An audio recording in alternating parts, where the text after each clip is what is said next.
Go and grab your Beware merchandise today. There are t-shirts, sweatshirts, phone cases, and more, all with the link down in the description below. You do not want to miss out.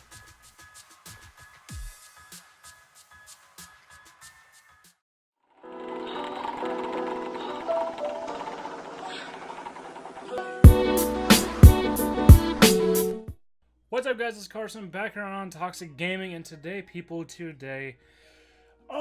we have our team builder for week 1 of the PPL Division 2 Season 4 and all that, going up against Onesie Bayonet, aka Alex of the Birmingham Spritzee, and links to everything for him will be down below, and all the other coaches, so go check out their team builders, go check out their battles and such. The battle will be going up tomorrow, so Wednesdays are the battle days for us this season. Every Wednesday there will be a battle.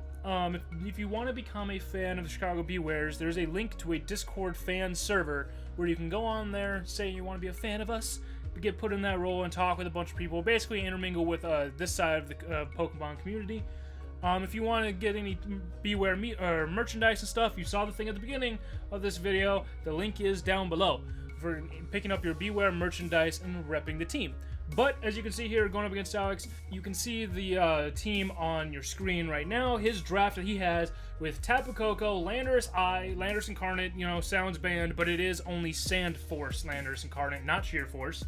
Mega Scizor, Garchomp, Gigalith, Stoutland, Almamola, Silvally, all types of Silvally, Dartrix, and Hariyama, with Tapu Koko, Landorus being Z-movers, and then Silvally being his Super Z-mover, able to use status and physical attacks, Z-moves, and all that stuff. So that's his draft that we're going up against.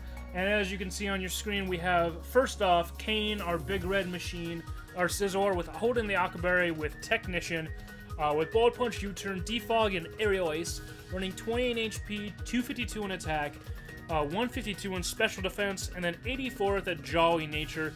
Now, as I remember right with this Scizor, basically we're going to be bullet punching things, we're going to U-turn on things, and then we're going to defog away his Stealth Rocks, because he has the Gigalith and Garchomp that can set them up easy. And we want to try to defog those away for our Charizard, as we'll get to later down the line. Oh, I had a burp. We have that little bit of speed, I believe, to outspeed Hariyama's. If we need to U-turn out on the Hariyama, if we have to. But our main goal for Hariyama is to aerial ace it. I believe if it's like an assault vest set Hariyama or like an all offensive Hariyama, we do like 75 to 80% to him with the calcs. So we can at least, if Hariyama has any chip damage on it, probably if it's around 25% damage to it already, like say we U-turned it on it once, we can then kill it with the next coming aerial ace. We'll live any fire punch it has or anything like that and kill it. That's really what Scizor's aerial ace is for. If he brings the Dartrix, which I highly doubt, but I mean, it's a Dartrix, he might bring it just to be cheeky because we have Decidueye, and we can hit aerial ace on it, and that way we can hit it with a super effective move, and then we don't have to U-turn out and take Scizor out of the matchup. We can just aerial ace or bullet punch aerial ace combo and take that thing down. But really, Scizor is here to get rocks away and then pick things off as we need to and U-turn for initiative. That's really all Scizor is here to do. That's why we went with a little bit bulkier set of one. Next, we have Jushin, our Jolteon, with Life Orb and Volt Absorb, with Thunderbolt, Hidden Power Ice, Agility, and Synchro Noise, 4 in HP, 252 is special attack, and then 252 timid. I know max usually isn't probably the best way to go, but this Jolteon has a very, very, very, very, very, very, very, very, very important purpose. This thing is my hard wall to most Tapu Koko sets. We can absorb any type of Volt Switch or T-Bolt he goes for. Hidden Power if he has it, probably the Hidden Power Ice because we have a Torterra, or Hidden Power Fire because we have Scizor. We can absorb it. And then Synchro Noise with this set does about, I think, like the same 70 to 80, but with the plan that we have for Jolteon, we can kill it with the Synchro Noise. And I'll get more into that a little bit. But you may be thinking, why go max speed? Because we speed tie with Tapu Koko, and if he decides to go with Tapu Koko max speed, and we aren't speed tying, then that thing can do a U-turn on us, and then we have to predict that U-turn and things like that. So I'd rather just go with the timid, guarantee that we'll be speed tying, and then with agility as well, we can set that up and then outspeed anything on his team, including Scarfers. So that at that point, then we don't have to worry about him outspeeding us with Scarfers or anything, picking us off with anything like that. We can just simply outspeed things. And I'll get more a little bit in depth with Jolteon here in a minute as we go through the rest of the team, but that's his basic set, is just hit things hard with the Life Orb, Thunderbolt, Hidden Power Ice, and Synchro Noise specifically for that Tapu Koko. Next we have Weaver, our Charizard. He's not Charizard X on this because of the way I wanted to do the calcs to make sure. But we have him with the Charizard X, whatever. With the Boy's ability and stuff as regular, will become Tough Claws. With Flare Blitz, Earthquake, Dragon Dance, and Outrage, 92 in HP, 196 in attack, 4 in defense, 60 in special defense, and then 156 in speed with a Jolly nature. And basically what Char X is here to do is to set up a D-Dance and then go to town and force him to bring out his Scarfmons. I believe with this we speed tie. I think we beat the speed tie of Scarf Silvally. So like if he goes max Scarf Silvally, we should outspeed it. I believe either that or we speed tie. I might have done the math wrong with it, but that's what we are supposed to be and everything with that. Flare Blitz, Earthquake, Outrage hits the majority of his team for, if not neutral, super effective damage. The only there's not much on his team that resists that combo of moves. And then Charizard's more of our mid-game sweeper of the team, because I have a feeling he's gonna have Scarf Garchomp or Scarf Silvally or Scarf Lando and keep those in the back waiting for Charizard to come out and then pick them off. So I'm looking more to bring Charizard in a little earlier and just punch a little bit of holes, because I have a plan. Trust me, there is a plan, and you're gonna hear more about it with our next Mon. We actually have Rocky Mai via our Decidueye with the Aqua Berry coming next, with Baton Pass, Energy Balls, Nasty Plot, and Hidden Power Ice, going 236 in HP, 44 in special attack, and then 228 Calm Nature in special defense. Now this Decidueye is basically what sets up the entire team to win.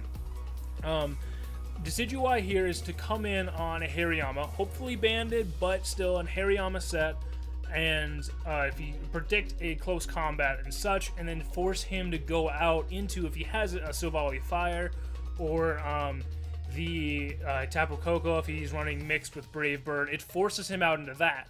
And on that switch, I want to do Nasty Plot. Basically, I'm setting up to Nasty Plot and then Baton Pass back into this Jolteon.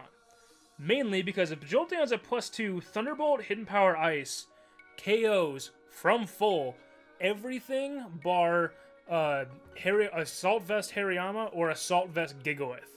And if I have rocks up, which we'll get to a little bit, then they can literally tear through the rest of the team. If Charizard is able to do what he needs to do and do that little bit of chip damage over time in the early game, Jolteon can tear through.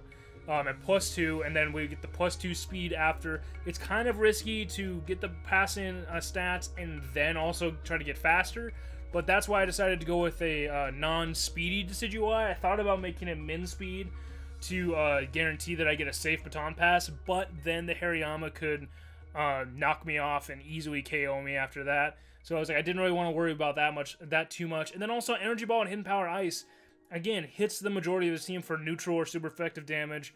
It gives us, we can bring it in if he has the Alomomola. Alomomola can't really touch us. By being Spadef, Ice Beams from Alomomola don't matter to me. If he Toxics me, fine. I'm not planning on staying in with Decidueye very long. It's literally the Nasty Plot, maybe pick something off with an Energy Ball, and or Baton Pass. That's what Decidueye is here for. And that's what the entire plan to face Alex revolves around. Next, we have Milotic with leftovers, Alexa Bliss.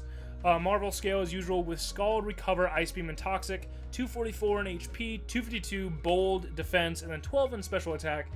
Basically, this Milotic is our physical check to Hariyama, to Scizor, or Mega Scizor, and to Garchomp. This is basically what I want to bring in if I have to have a switch into those things. I'm bringing in Milotic. I am kind of forcing the Tapu Koko to come in, but if I can predict that, toss Toxic on it, it automatically puts that thing on a timer, and that's very nice to have. And then again, that little bit of chip damage. I was talking about the Jolteon earlier with Synchro Noise doing like 70 to 80. Well, if we get that Toxic chip damage, and we can't get the Baton Pass in, then Synchro Noise can kill. If we do get the baton pass in, it's dead outright.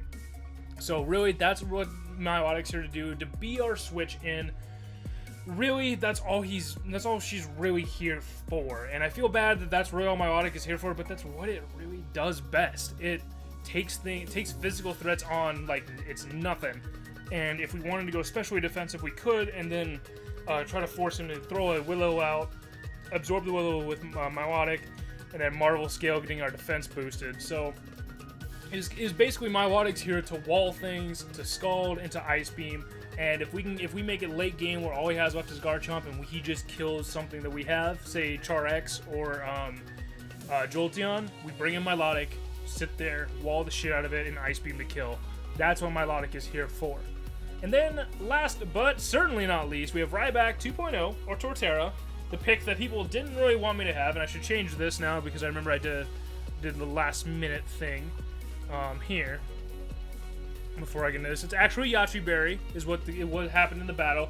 It was basically I was going to face Alex in like the last 5 seconds or the last like hour before the battle while we were waiting. I was like, you know what, Yachi's a better option because he could have the random HP ices, the ice beams. Still, volley could be a problem if he had ice beam and just take Torterra out. So I decided to go Yachi instead with shell armor, so he can't be crit. And then Stealth Rock, Earthquake, Hidden Power, Ice, and Giga Drain with 252 on HP, 4 in attack, 252 Rash Nature and Special Attack. And basically this Torterra has one job specific and one job only, and that's to get Stealth Rocks up. I don't really care how long they are up, the longer obviously the better, but if I can get my rocks up and then force him to defog with his Mega Scizor, I can maybe get that free baton pass into Jolteon. Basically, if I can make him have to put that play to get rocks away, I can get that free baton pass. Earthquake, with only 4 and a non-boosting nature, still destroys Tapu Koko.